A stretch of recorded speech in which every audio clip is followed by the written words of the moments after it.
Éviter les pavés déchaussés et s'adapter aux trottoirs étroits, des gestes d'apparence anodins, mais qui peuvent devenir de vrais défis pour les malvoyants.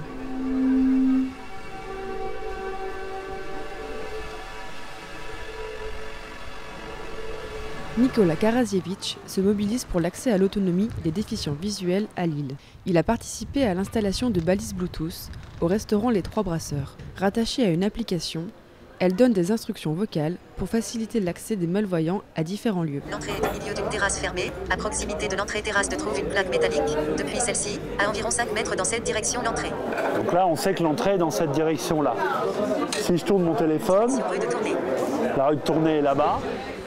Trouver facilement l'entrée, les toilettes ou le bar dans un lieu donné, c'est le but principal de l'application Whitehair. Le restaurant Les Trois Brasseurs de Lille est le premier à accueillir ce dispositif dans la région. Son installation coûte 200 € hors taxe à l'année. C'est un devoir pour nous, citoyens, et même en tant que commerçants, de pouvoir rendre disponible notre restaurant au plus grand nombre, et donc que les déficients visuels puissent nous géolocaliser par l'intermédiaire de cette application.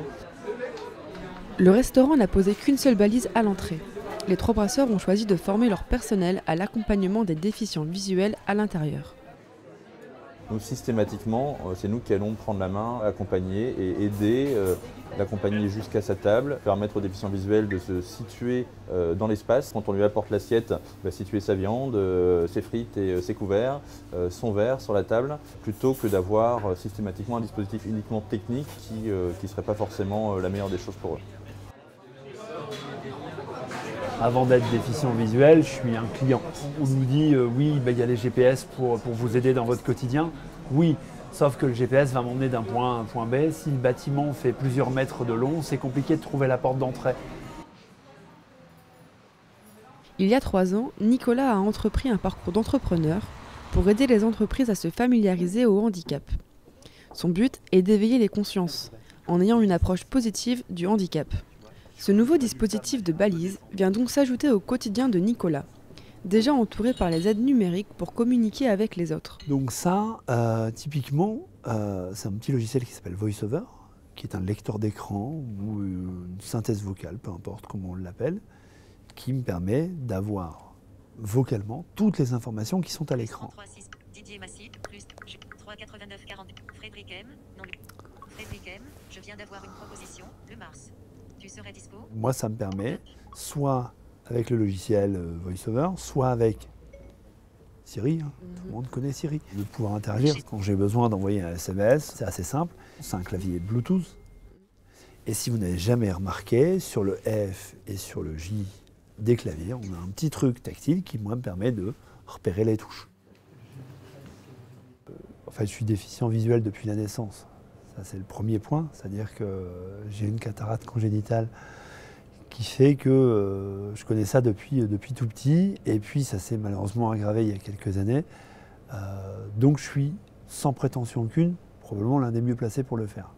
C'est-à-dire parler du handicap, et plus spécifiquement du handicap visuel. Je suis convaincu, moi, que les mieux placés pour en parler, c'est ceux qui le vivent. Ces balises, on les retrouve à présent situées de part et d'autre à l'Aéronef, salle de concert incontournable de Lille. Ce soir, ils annoncent leur plan d'action pour l'accès à leur salle pour les personnes à mobilité réduite. Comment mieux communiquer sur ce qu'on fait en termes d'accessibilité. Donc ça va dans les deux sens.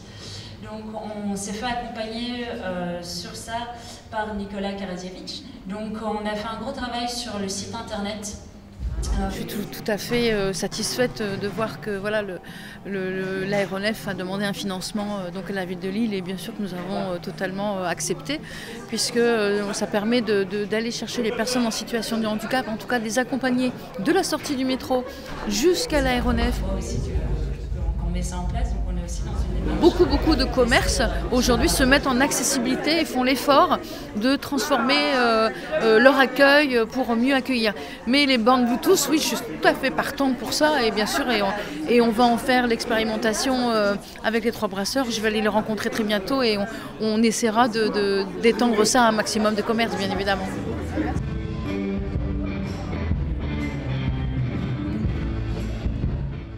Tant qu'on fera avancer et qu'on aura en tout cas cette approche du handicap plus positive qu'on l'a aujourd'hui, on aura gagné. D'ici 2050, le nombre de déficients visuels sera multiplié par 2. Un nouveau dispositif qui est donc le bienvenu et qui peut permettre aux actuels 2 millions de déficients visuels français de profiter d'un concert en toute autonomie.